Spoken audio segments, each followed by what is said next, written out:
Okay, ano nangyari dun sa August 3 confrontation nyo?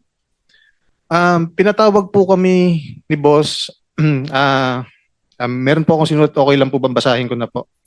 Noong August 3, 2025, pinatawag kami ni dating District Engineer Henry Alcantara na noong panahon yon ay naitalaga na bilang Assistant Regional Director ng Region 4A. Ang buong opisina upang pag-usapan ng issue ng flood control projects sa aming distrito. Nagulat na lang po kami ng kaming dalawa ni Engineer JP Mendoza na pinapaako po sa amin dalawa lang ni JP Mendoza ang problema sa mga flood control projects. Siyempre po hindi po kami pumayag. Doon po nagsimula ang paninira at pagdiin sa amin sa mga anomalya. At pinalalabas si D. Alcantara na kami lang ang mastermind ng lahat at wala siyang alam.